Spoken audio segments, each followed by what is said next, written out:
Boys and girls, welcome back to another big Carnage House interview.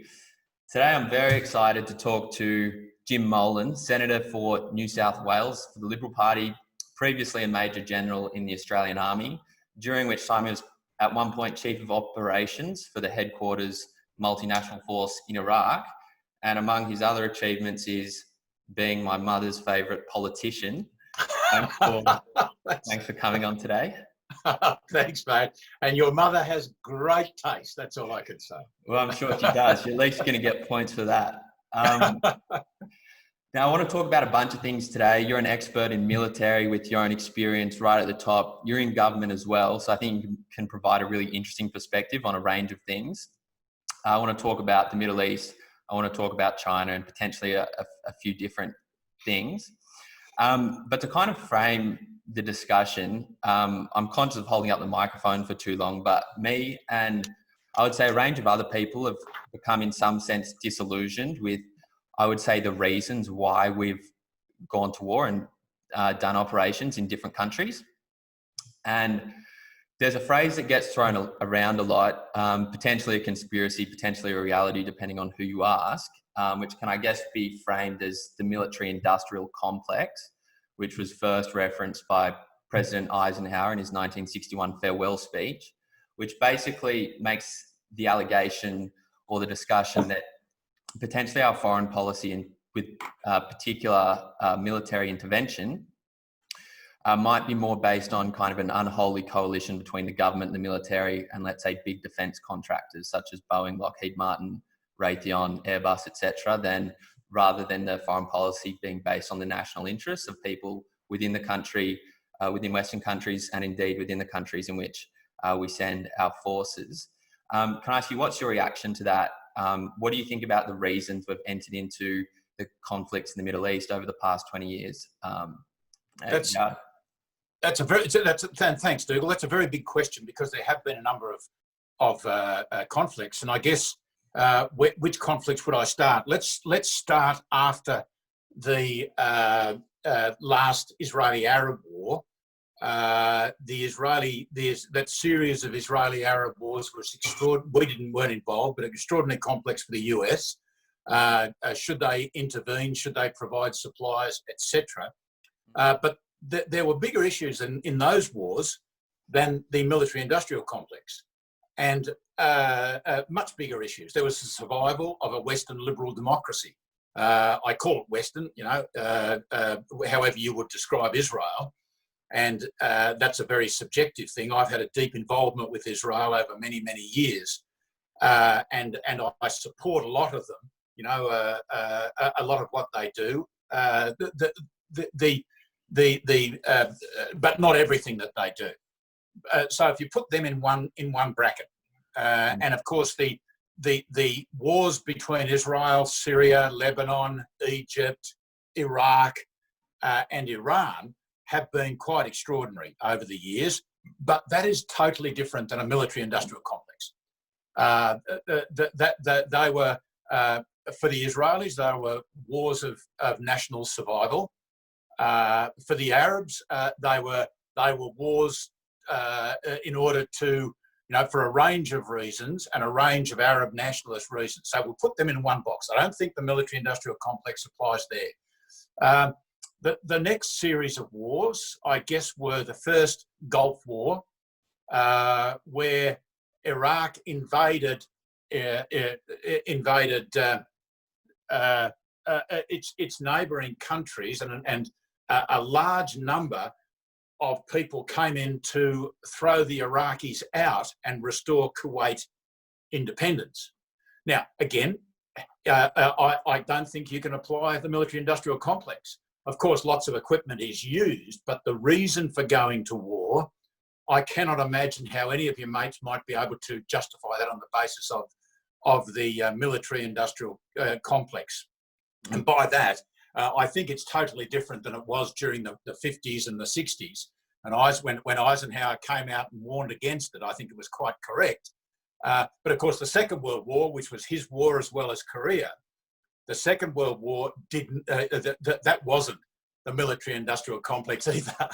If you go to the first Gulf War, a bunch of nutters under Saddam Hussein invade Kuwait, and the military-industrial complex had nothing to do with the Americans coming out and putting together a coalition which threw the Iraqis out and restored independence. The industrial complex benefited because lots of equipment was used, but that's not the reason for going to war. The next one I'd look at is the Second Gulf War, which was the invasion of Iraq by the Americans, fundamentally the Americans, on the basis of a range of reasons. Underlying them all was a view that Iraq had assisted terrorists. Iraq was preparing nuclear weapons, none of which had anything to do with any military-industrial complex that I can see anyhow. Of course, vast amounts of money was spent to contractors, etc. But that's not the reason for the war starting. That's a consequence of the war running rather than the war starting. I don't think that either of the presidents, Bush, would have put America into a war situation in order to help their mates in Boeing, etc. The vice president of Bush 2 was, of course, used to be a head of a very large contracting firm, and you'd have to do 10,000 man-hours of work to find out whether, in fact, there were any links between him and the large contracting firm that still exists by various different names around the world. But that wasn't the reason. And you know, we've all had views on whether the reasons for the Second Gulf War, the invasion of Iraq, were legitimate reasons or not. And I fought in that war, and I have my own views on that. I saw vast amounts of money moving because the conduct of war in the first instance and the rebuilding of a nation following a war, and in fact there was 2 wars plus sanctions in the middle, is an extraordinary task. Now we're finding that out down in the fire regions. You know, the impact on the south coast of New South Wales of rebuilding infrastructure from the fires, and that the fires were nothing compared to in the first Gulf War. You know, every bridge across the various the Tigris and the Euphrates was dropped. In the Second War, we weren't so stupid because we knew we would want to use those bridges, so we didn't do damage. But I find it hard to believe that the military-industrial complex before the war was doing it. But of course, the companies loved it. They reckon it was Christmas on a stick. They would go out and they're looking for contracts, and whether you like it or not, that's the way wars are run in non-authoritarian, non-communist countries. In that there's a great reliance on the private sector. And in fact, when I was in Iraq, there are approximately 180,000 soldiers. 150,000 roughly of them were American soldiers. Plus there are another 30,000 contractors. And those civilian contractors conducted all the protection of the convoys that were going on the road, all the supply convoys. They protected the big contractors when they were rebuilding power stations. And at one stage when I was there were probably 30,000 more of those who were the armed contractors. The vast majority of them, of course, many Australians over there, the vast majority were ex-military people.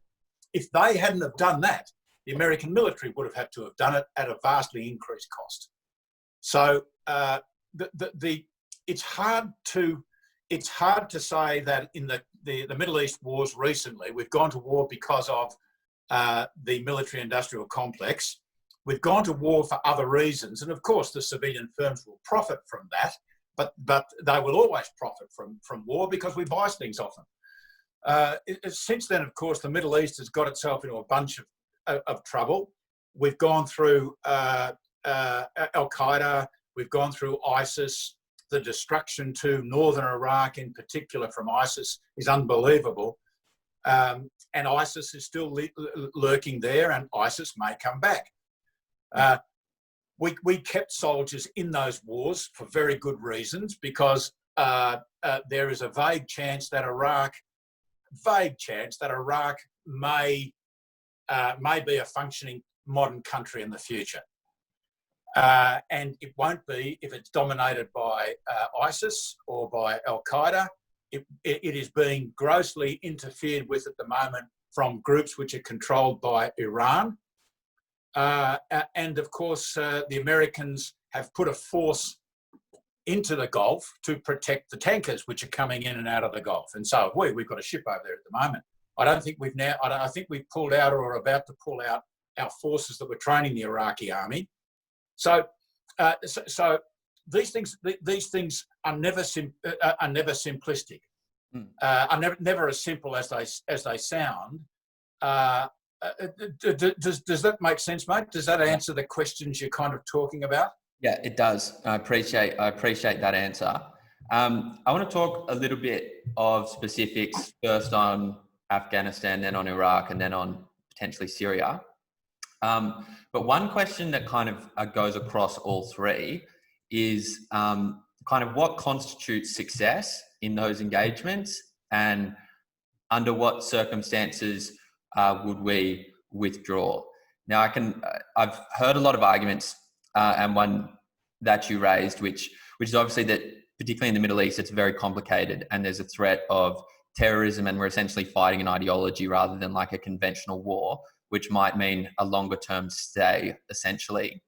But for other people who are potentially looking at the costs of like an ongoing war, the kind of deaths, obviously, from an ongoing war, how do you kind of decide when's the right time to withdraw? Like, and what are the metrics of success that we'd hope to use, and what's the argument in some respects for kind of staying in there?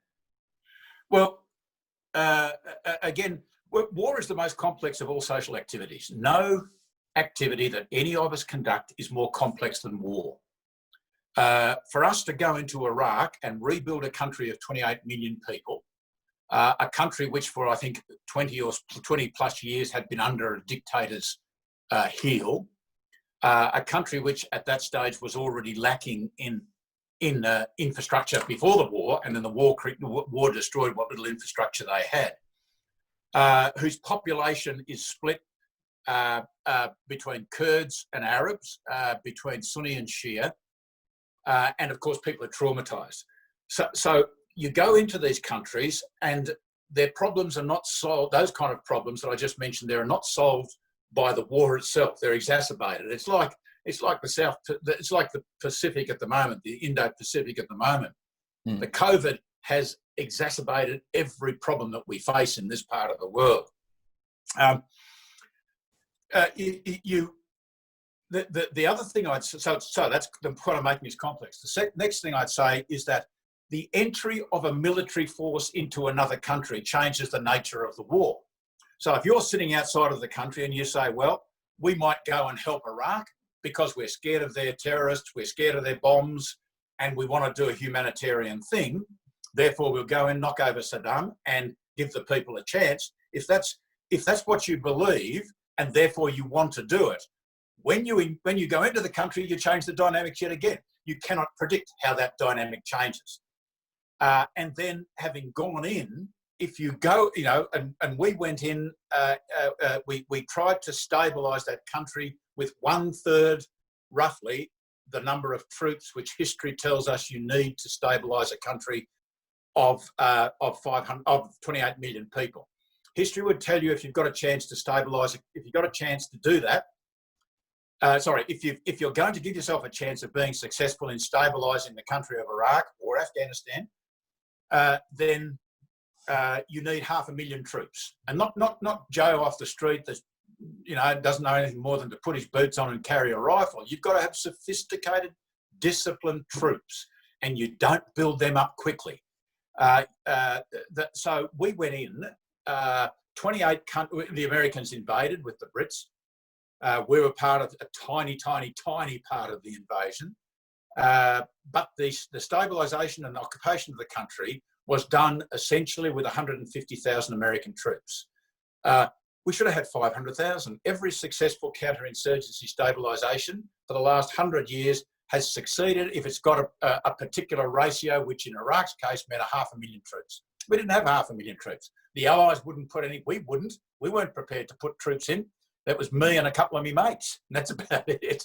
And the only troops we put in were down in the southern province, which didn't see any combat at all. So most of the American troops that went, most of the American allies who put troops in, and there were 28 countries in total, weren't doing any of the fighting. The Brits did for a while and then found themselves deeply in trouble, dashed off to Afghanistan thinking that would be an easy one, and Afghanistan turned into World War I for them. It was a disaster for them, and the British chief of army said that their involvement in Afghanistan was a blight on the British army, and I think it was. So the Americans were left to run this war, and they couldn't get out of it. How long do you stay? Well, they invaded on the basis of a certain belief. They stayed because if you break it, you own it. And they stayed from, when did we invade? 2000 and whatever it was, 3, 4, I forget now, 4. And we left in, and Obama pulled the troops out far too soon.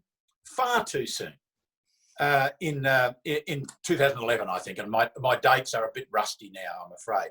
But the point I'd make is that if you're going to say to yourself, I want to have an exact set of conditions which are met or not met, which means I stay or I go, then my suggestion is don't ever go. If you believe that there are reasons for becoming involved in a war, and that war, that you can't be specific with that war, then don't go. But if there are big reasons, if you're prepared to take a risk, there are big reasons, such as they believed at the time that that Saddam was an honest belief that Saddam was preparing nuclear weapons. And it's really smart for us all to say now at this stage that he wasn't, but he certainly was re-preparing. Every indication that Saddam gave, and he said this statement when he was caught and before he was hung, he gave every indication to the West with a very sophisticated setup that he was preparing nuclear weapons because he was so weak. He was scared that Iran was going to come in and take the southern provinces. So it was that part of it was an error, but of course it's an understandable error. Afghanistan, well, the attacks on America were mounted out of Afghanistan. We went into for that reason. There was a legitimate reason to go in, and we went in with very small forces, had very easy success to begin with through special forces, got rid of the terrorist organisations and the Taliban. And then started to try to stabilise the country. Well, that's still going on, as we know. The Americans are furiously trying to pull out. The Taliban are lying, as they normally do, about their desire to work with the government. That won't work. They are born liars. They want to dominate the country the way they did before we went in. But the other thing I'd say is that Syria is a classic case because we didn't go in. And Syria has had something like 500,000 people killed because of the war, and we didn't go in. 5 million have been displaced out of a population of something like 25, 26, 27 million. And of course, most of them have gone to Europe. Most of them, a large proportion of that, have gone to Germany. So you ask yourself, should you intervene in a country in order to achieve certain aims and then stabilise it? Okay. Sometimes it works, sometimes it doesn't work. It worked in South Korea, but we're still there. No, from 1950 until now, what's that, 70 years? We're still there. That's the trick. The answer to this is to go into these countries with sufficient forces to achieve the aim. And if you don't have sufficient forces to achieve the aim, then don't go. Now, this is not an Australian strategy because we don't make strategy. We follow others' strategy because we're only a small player in this. So we're a strategy acceptor of American strategy. Mate, I think that's about it. But Syria is a classic case because we didn't intervene. It's been appalling, 10 times worse than Iraq, 10 times worse than Afghanistan. Who intervened? Well, Iran did through the Hezbollah out of Lebanon, Iranian ground troops, and of course the Russians did. Now the Turks have taken a significant proportion of the country. You can make an argument that for Western intervention is a damn sight better than Hezbollah or the Russians or the Turks. Well, can I ask you about, I want to return to some of the things we did talk about, but in Syria, we found ourselves supporting a group of moderate rebels who I'm not convinced are moderate, al-Nusra among them, who's affiliated with Al-Qaeda. And we were fighting against Assad for, I don't exactly know what reason. When Russia was saying, we're happy to take on the war, we're happy to kick out ISIS, we're happy to put Assad back into power. And it seemed to me that Assad was probably, I'm a 22-year-old who doesn't really know very many things. But it did seem to me like the moderate rebels weren't going to be able to form a real government in Syria, not least because I think a lot of them are quite bad operators, if not terrorists. Why were we fighting against Assad, and why wouldn't we let kind of Russia handle that? It seemed like our role in fighting ISIS while simultaneously fighting Assad, it seemed like the result of that was to prolong the war. Well, no, I don't think it was at all. For the simple reason that we weren't specifically fighting Assad. American special forces moved into border areas of Syria for the simple reason that Al-Qaeda and ISIS were in there amongst that group of people that you were talking about, the al-Nusra group. Plus, there's probably 10 organisations in the al-Nusra group. We moved into a certain area to give us a buffer zone and to assist the Kurds. The Kurds had been our strongest allies in Iraq, and the Kurds, in my humble view, are the most civilised, although that's a relative term, of all the groups over there. And of course, there ain't one group of Kurds. There's 1, 2, 3, 4 at least groups of Kurds. So we only moved in across the border a certain degree to keep them out. And the Euphrates was, in part, the Euphrates was the border, and we dominated with Kurdish forces backed up by Americans and of course air power. So we moved in there because of the relationship with Iraq, because of ISIS, because of Al-Qaeda, not to fight Assad. The Russians were already there, and I don't think anyone had any great objections to the Russians, except when they used or okayed the use of chemical weapons against various people. I don't think that we extended it. The Russians, see, Assad was almost gone. Assad, all the Shiite group, the Shiite variation of the Shiite religious group that he comes from, which dominated the country, which is fundamentally it's a Sunni country, and it was the Sunnis who were rising up against this Shiite sect that Assad is a part of. So he then used the Syrian army to fight these people. The Russians, he had almost given up. All his backers were sending their kids overseas so they wouldn't be conscripted. His army was being smashed. So the Russians came out of their naval base, put in a bunch of support, and supported him. That's what extended the war. Now, whether it would have been in our interests for the Sunni majority to run Syria, I have no idea, because none of us can predict that. It might have been heaven on earth. It might have been hell on earth. No one knows that. The fact of the matter was we couldn't control that. The Sunnis, the Russians came in, backed Assad. Russian militia, Russian soldiers of fortune came in, and only when they made the mistake of attacking American or Kurdish forces did they get whacked by the Americans. And every time they tried it, which wasn't very often, they were absolutely smashed. So they left that part of the country to us, and had their fighting for the rest of the country. So Assad ran that war backed by the Russians. The Hezbollah came in out of Lebanon. And of course, the Turks were up the top making sure that nothing came into Turkey, and ultimately they came in and took it. This was then complicated by the Kurds, of course, because the Kurds wanted to set up along the northern border, almost as far as the province of Idlib. They wanted to set up their own area, which encompassed the American section and their own area to the south of the Turkish border. The Turks couldn't sustain that, you see, because of the impact that they saw on their own Kurds. So the Turkish army came in. This is an example of unpredictability. At a certain stage, and I think it would have been about 2011, we would have said, you know, Assad hasn't got a chance. He's a nutter. He'll get bowled over by the mass of the people who are being backed by various organisations. Russians come in, Hezbollah comes in, Iranians come in. They take, you know, Assad has won that war except for the Turkish part of the country and except for Idlib. And he has won it with the most appalling violence that God ever has seen.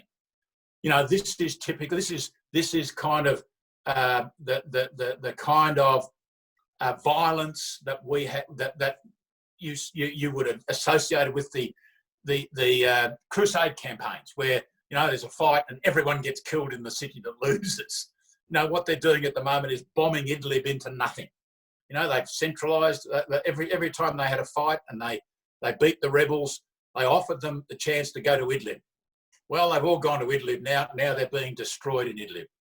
So I don't think the proposition that you're saying that we made it worse stands up to examination either. What will happen in Syria? God knows what will happen in Syria. It's an appalling place. Lebanon is on the edge of civil war. Once again, Lebanon is on the edge of civil war. And people are desperately trying to leave Lebanon. Many Australian of Lebanese descent who went back because they love Lebanon are now trying to come back to Australia. You know, the Middle East is not getting any better. But if for some reason you have to intervene in a place like that, you can never predict how it'll go.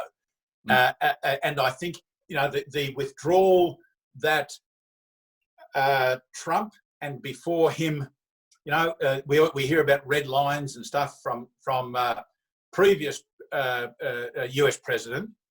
The failure to be effective in the use of military force is a real lesson. If you speak big yet you're not prepared to do it, or you can't do it, you look like a fool.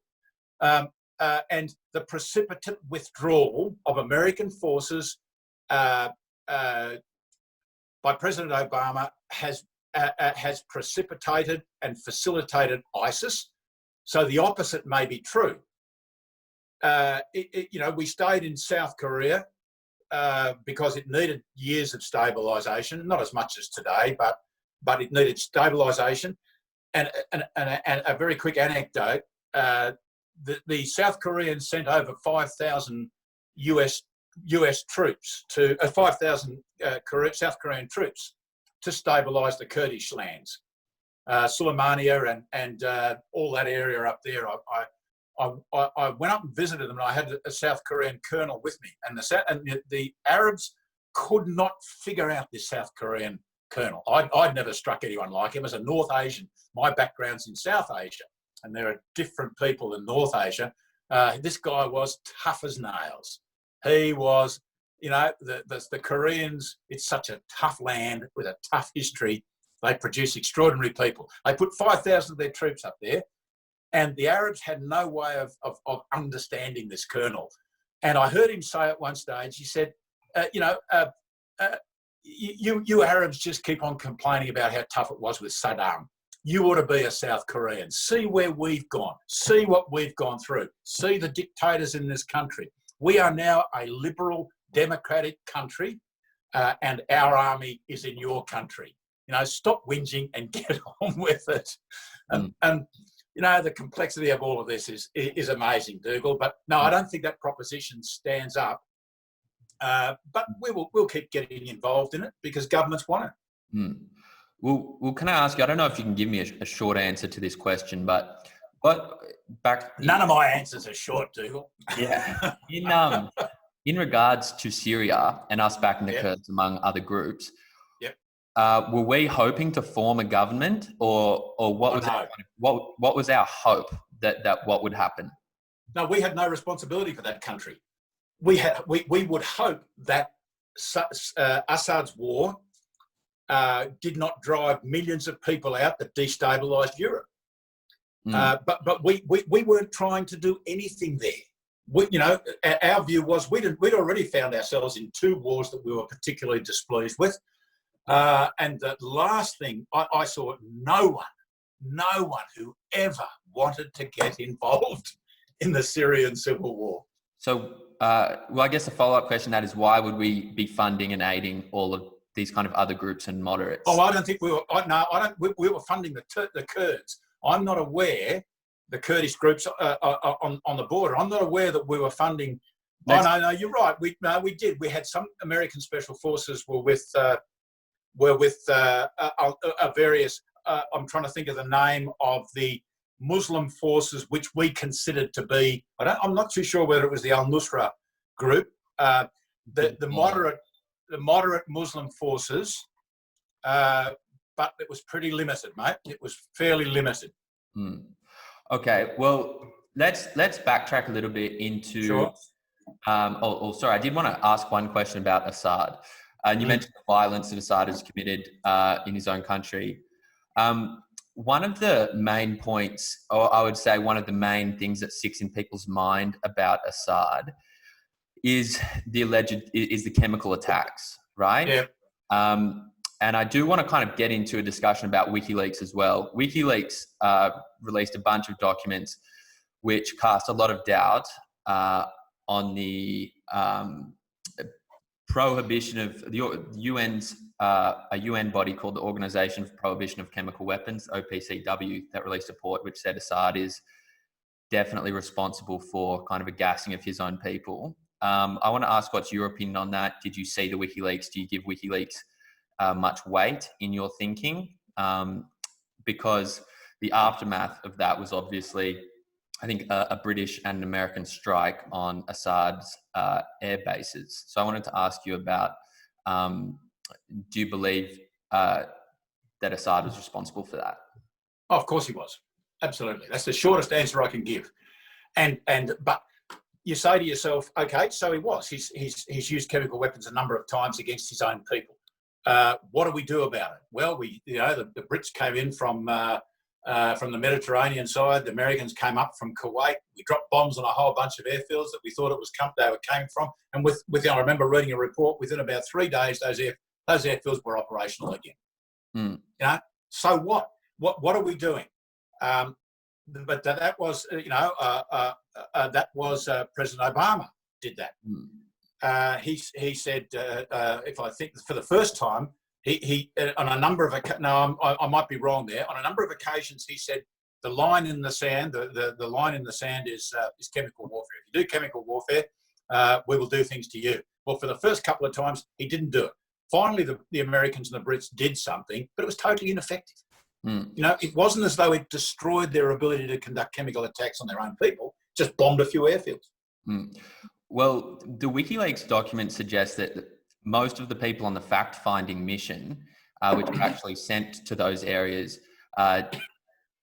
found that the report released by that UN body was actually the opposite of what they found on the ground. The 2 alleged chemical canisters that were there potentially may not have even emitted chlorine, and the photos and videos that were kind of shown all over the news of people suffering, they weren't exhibiting symptoms of chlorine attack, and even that the bodies they found in some of the houses, which were stacked up on top of each other, were not reflective of a chlorine attack, because when you get chlorine gas, you usually run outside and try and find air rather than cuddling together in the middle of a house. Do you give any weight to those? And they released a bunch of kind of internal emails. What do you think? So that doesn't play into your thinking. And then the follow-up question more broadly is, do you think WikiLeaks plays a constructive role in our dialogue about foreign interventions? I don't know the details of that. That's not my war. It's not our war. It's an appalling war. I have enough trouble following our own wars and staying up to date with our own wars. I watched that because some Western forces were involved, but I don't know the details. I have very little faith in the United Nations, in anything the United Nations do, and I have even less faith in anything that WikiLeaks does. I paid some attention to the initial release of millions of documents, thousands of documents from Iraq. I was fascinated by the fact that the left in this country revolves around Julian Assange, and the video as part of that release of document from the gun cameras of an Apache helicopter, which legitimately fired on a group of people they thought were armed. Now, that's a contentious point, but if you're in, and I listened to I remember listening, I can't remember the detail, I remember listening to the recording from the voice camera, the gun camera within the aircraft, and the captain of the aircraft was encouraging the gunner to fire, and the gunner did fire, and he fired at a bunch of at some journalists, one of whom had on his shoulder a camera, which could have looked like a missile, and that's what they fired at. You know, none of that, in my view, had any impact on how the war ran. Was it true? Oh, I don't know. I just, the video was true. It seemed to me that in this day of fake news, the audio seemed to be true. But in a war, if you're a journo and you go out and you work with a bunch of troops, journos are not immune from accidentally being killed. Doesn't bring down the government, doesn't make the war illegal or anything like that. So, yeah, I've not paid any attention to WikiLeaks, and I don't know anyone else above about your age, Dougal, that does, apart from the lefties, you know, who are always trying to get Assange out of jail. I don't know if is he in jail at the moment. He is. I think in he's jail. in remand in the UK. Yeah. What I would come back with is that my understanding is WikiLeaks has released thousands, if not millions, of documents. Not one of them has ever been proven false, and that potentially they are our most reliable source of information in an age of fake news. Why do you say that? What makes them reliable? Well, because none of the cables they've ever released have been proven false. But what do they prove? Well, they prove that our actions in the Middle East, in a range of cases, were not as they were presented to the American public. No, that's an interpretation, mate. That's not proven in any way, shape, or form. Well, absolutely it is. I mean, the body counts that WikiLeaks release show a remarkable disparity to what was being published. Well, we didn't publish any. When I was in Iraq, we did not publish any body counts. The only body counts were made by Lancet and by an organisation which set themselves up as a civilian organisation out of London that set themselves up from the popular press, the public press, counting the number of Iraqis that were reported as being killed. Lancet then published something which said in the first 2 years 150,000 Iraqis have been killed, and Lancet has lost its integrity absolutely entirely over that, and a lot of other things. So the problem I have with what you're saying is that you in something as complex as this, to say that the most reliable source, you know, you can have the opinion that the most reliable source of information is WikiLeaks. I can have the opinion that WikiLeaks puts out millions of documents, which mildly embarrass people, but which prove nothing. That's my opinion. And you know, the first thing I did with the first lot of WikiLeaks, and I never went back, was put my name into it to see if I was mentioned in any of the documents. And I got a couple of mentions, but it was all routine crap. So 99.9% of the docs were crap, and the ones that I looked at didn't prove much at all. But anyhow, that's neither here nor there. Well, I mean, I think potentially the biggest story regarding WikiLeaks and Assange is how he's been treated and received. Mm. So he's currently in jail. He was in the embassy. He's got an upcoming expedition. Is that how you say it? Expediting? Extradition, yeah. Extradition hearing, trial. Yeah. There was a bunch of, it seems, probably fake rape or sexual assault allegations made against him, which were subsequently dropped. And now what he's in trouble for is failure to show up to court for those. And he's been held there for over a year, et cetera, et cetera. Now, my gut feeling is that Julian Assange is being punished for telling the truth. And some people might say that, you know, that truth wasn't even very important, didn't reveal very much.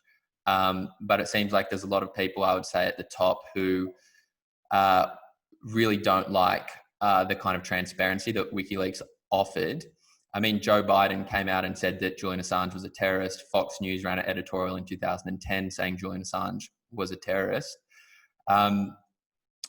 Firstly, do you think someone like Julian Assange should be kind of locked up for exposing state secrets? No, I think that Julian Assange should answer to the rule of law. If Julian Assange does something illegal by the rule of law, he must be subject to the rule of law. Just because even who was that Australian journalist that was locked up for 12 months by the Egyptians? I can't think of his name. I should be able. I don't know. Even he came out and said he's a strong backer of Assange, but even he came out and said Assange is not a journalist. So whatever protections we might think that Assange may have because from being a journalist. Perhaps they don't apply. There are others who say they don't apply.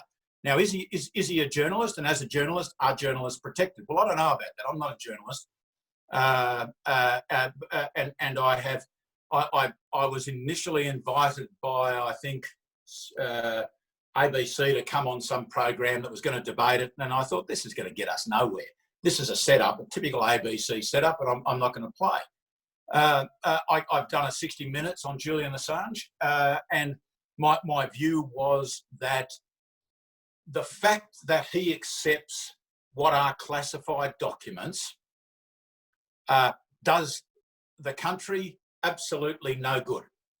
The fact that the young intelligence soldier that's now I think he's out of jail. She is out of jail now.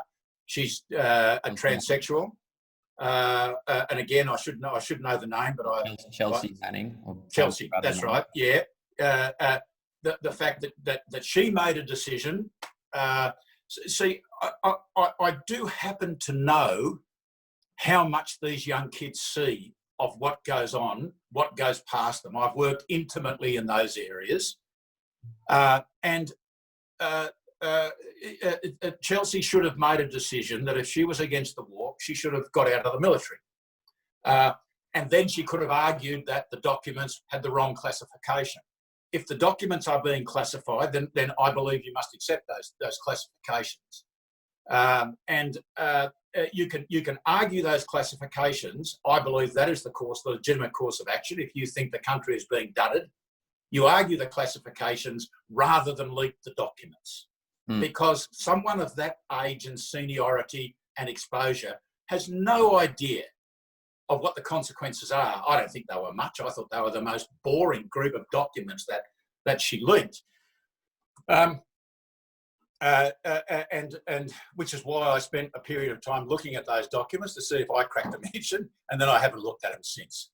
I watched the video, but that was it. So that's my view. Assange must be subject to the rule of law. Okay. Well, let's have a little broader discussion about, let's say, classified documents and potentially the role of intelligence communities and intelligence agencies. Now, particularly Trump supporters have been very angry about how he's been treated by the intelligence agencies through the kind of Russia investigation, through the Steele dossier. I don't know how much you've read about this. And through the kind of FISA court, which provided, speedy warrants without kind of real court process, is my understanding that warrants usually require to spy on other political campaigns. And my question is, obviously when you have these intelligence agencies, right, they operate in secret a lot of the time. They have classified documents. Do you think there's potential for, as some, let's say, Trump supporters would suggest, that these guys kind of go and become cowboys with no accountability? And what should we do about that?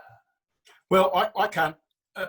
I had a lot to do with the American intelligence, the CIA in Iraq, American military intelligence, and everything I had to do with them was responsible. That was a military situation encompassed in a war. I've read an awful lot about the accusations that are coming from both sides. And would you trust either side? You know, we live in a world of fake news, which is why I've taken up this TikTok thing.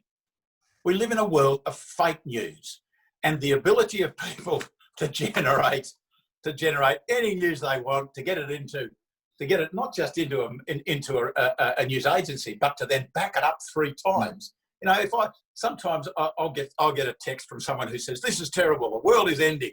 X has happened." So I take X out and I put it into Google, and there's a PhD on why X did not happen and why it's fake news. Now, you've done that, I'm quite sure. Most people have done that. You can't trust either side. And this is why social media is working against a democratic liberal nations. It's because they have attacked the trust that we place in the media and the trust in any organisation. So if you say WikiLeaks is all good, or a bit good, or not good at all, but you know, the Guardian in Australia has all the truth, or no truth, or a bit of truth, you've got to, I think, be cynical about everything. Now, I watch as much media as I can, and I'm exposed to President Trump's tweets and his rants and whatever. I don't know whether the CIA dudded the National Security Advisor. I don't know that for a fact, but I get CNN and I get Fox. I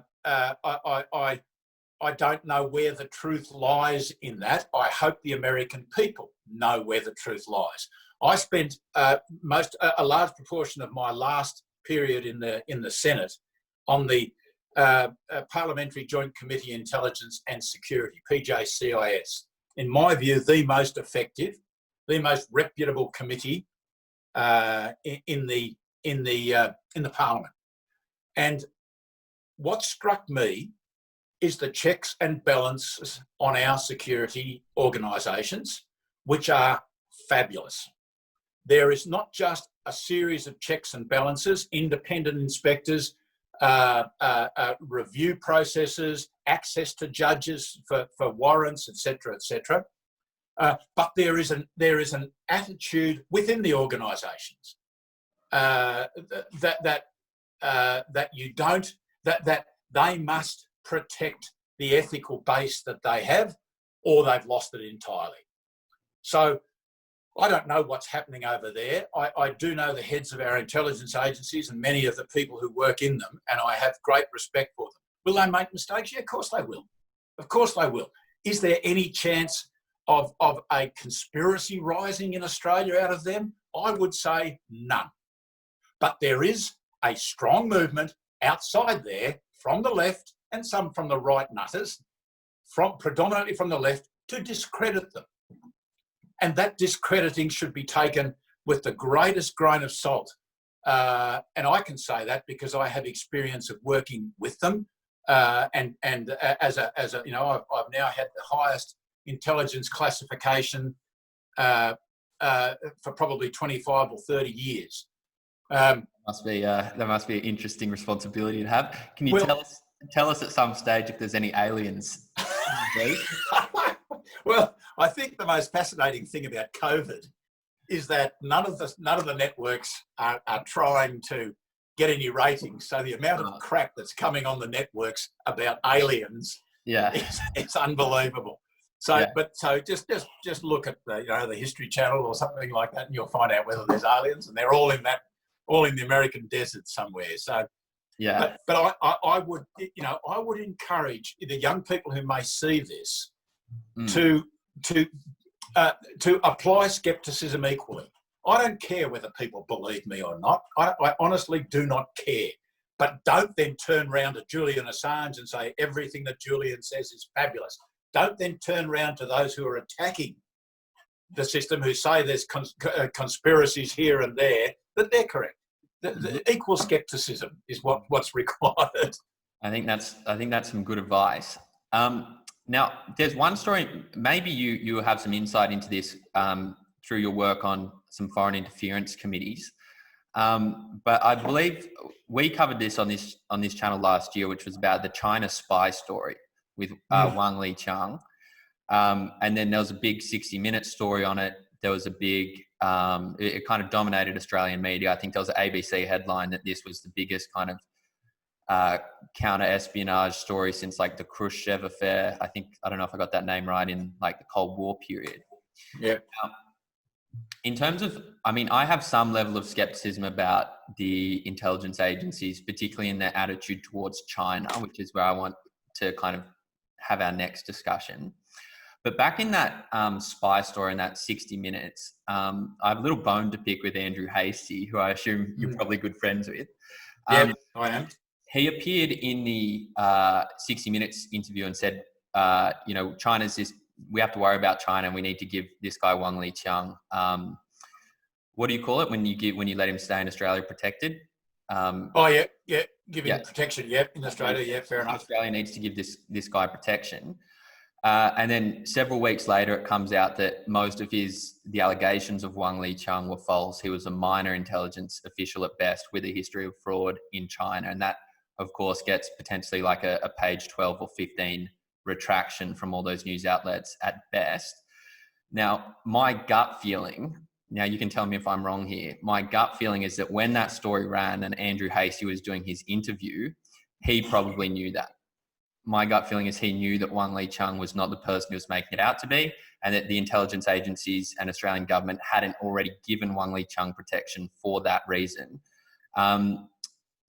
So my first question is about that story in particular. Do you think that sometimes the intelligence agencies are trying to push like this anti-China narrative and push headlines without potentially evidence underneath? No, I don't. Quite honestly, I do not. And Andrew, you have to speak to Andrew about what he said. I'm only vaguely aware of all of what you've said. And the interesting thing is, where is the fake news? Was the fake news what Andrew said? Was the fake news what occurred a little later? If you want conspiracies, it's very, very hard to run a conspiracy. I've run what we call information operations, where you try and trick the enemy into thinking something is happening when it's not happening. They are the hardest things to do that you could ever imagine. Well, sorry to interrupt you there, but one of the things I came across in my research today was actually a quote from Mike Pompeo, who's the Secretary of State, who was talking to, I think it was in Texas, potentially a military school, potentially a normal university. Yeah. And he said, when you first enter the cadets, your first like kind of thing you have to learn, or like the motto is, you always tell the truth and you don't lie. But in the CIA, we lie, we cheat, we steal. We have programs dedicated to it. Yeah. Is there some truth in that? And does that warrant skepticism of some of the intelligence agencies? When I came back from Iraq, I wrote a book called Running the War in Iraq. And in that book, I state categorically that I was directed by the American general that I, as Chief of Operations, would not lie. No way in the world would I lie. I would do things that were at the lowest level of tactics. You always try and trick the enemy into thinking one thing or another. and I'm talking about right at the bottom level as to the actual date of the second election that occurred over there, or whether we fixed this 2-metre pipe of oil running down the left-hand side of Iraq. That is a legitimate area of tactical duplicity that you should do. At the strategic level, we never lied. We made mistakes, but we never, ever lied. That's very, very important. Now, I'm not going to answer for the CIA. If Pompeo said that, he probably knows what he's talking about. But of course, the CIA is prohibited from operating internally. The FBI does the internal work. And it's like ASIO and ASIS. ASIO, you don't find, in my view, our intelligence agencies aren't hard enough on China. They are fabulously specific about being fair to China. Right. Yeah, the CIA does what it does, but it is accountable through the US Congress. It is very much accountable, but I can't answer for them, mate. Okay. So in regards to China, you think the Australian intelligence agencies should be a bit tougher. I think they're now coming around to that with the government.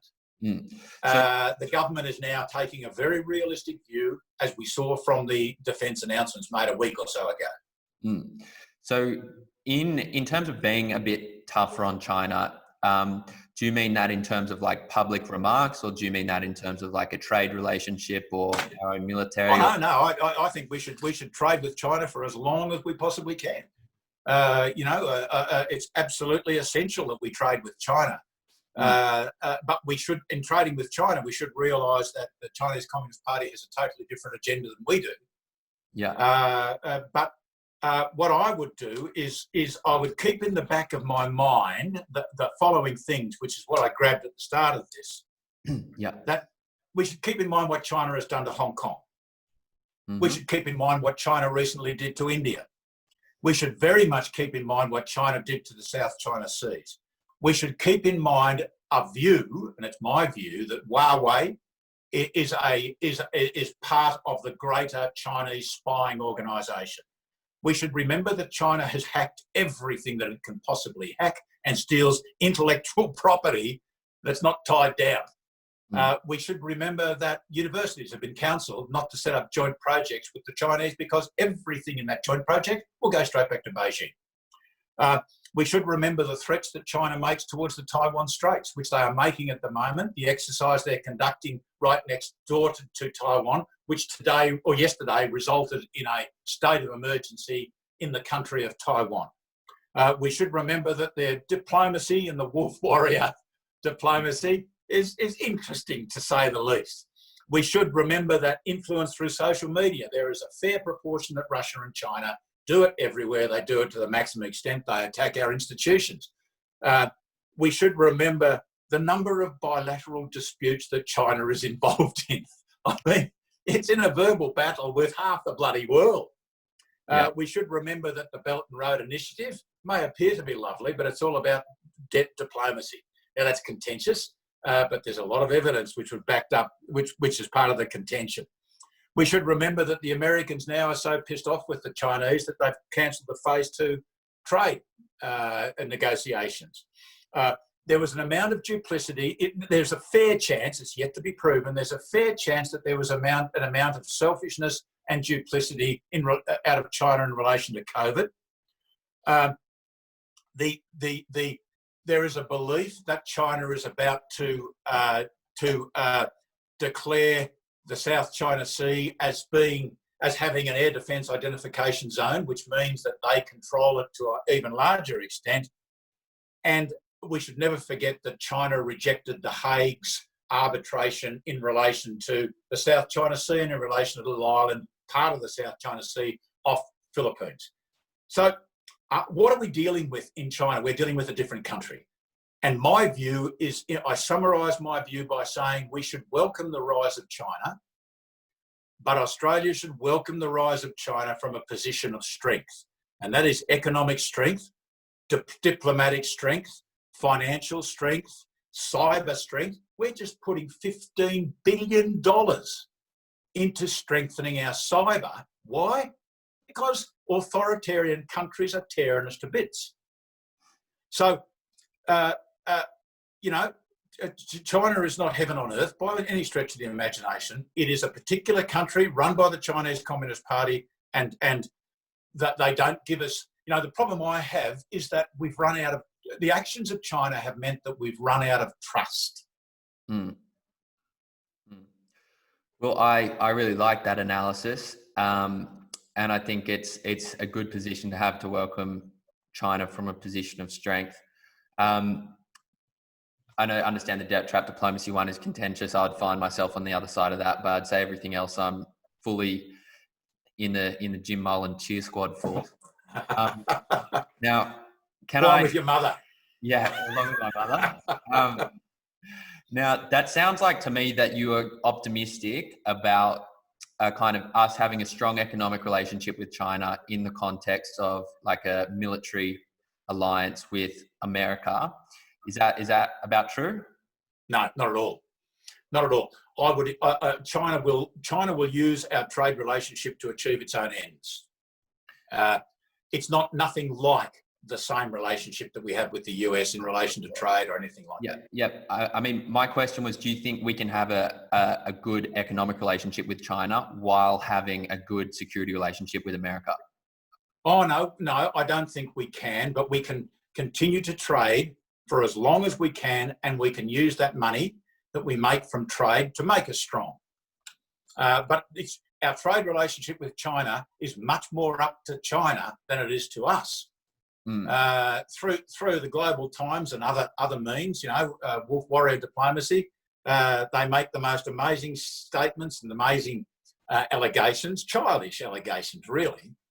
And we don't do anything. The Prime Minister's approach to it is he's totally controlled. He's not getting into a yelling match. And I spent 5 years as a diplomat in our embassy in Jakarta, and I understand the importance of what our leadership says. So I think we're handling it as well as we possibly can. We're doing everything normal, and I think that's paid off so far. And the announcements we made of $270 billion over the next 10 years for military equipment, that is an example of us building up our own strength, our own ability to be self-reliant, and be much less dependent on all countries. We must stay in a defence relationship with the US. And I would advocate that. That is a country very much like us, a liberal democracy, getting less and less liberal by the minute, I must admit. But that's America's problem. But what I would say is that China will do whatever it will do. We shouldn't react to it extraordinarily. But we should continue to trade. The farmers need the trade. The miners need the trade. But we need to be self-reliant across our economy and in our military and in our diplomacy.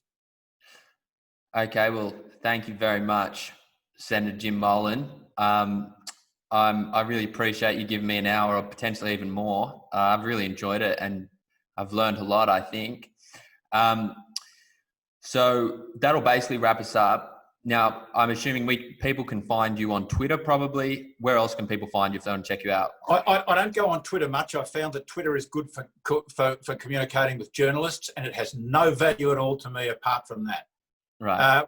Where I am is on my Facebook, or even better, on my website, which is jimmolan.com. It's a good website. There's an awful lot of stuff there about national security, and I put out a fortnightly newsletter on things to do with national security and other things. And I'm very happy to send it to you. And any of your viewers that see it, just go to jimmolan.com and sign up for the newsletter, and your minds will be open to the world. Okay, I'm looking forward to it. I'll put the links to all of those in the description, so make sure to check that out.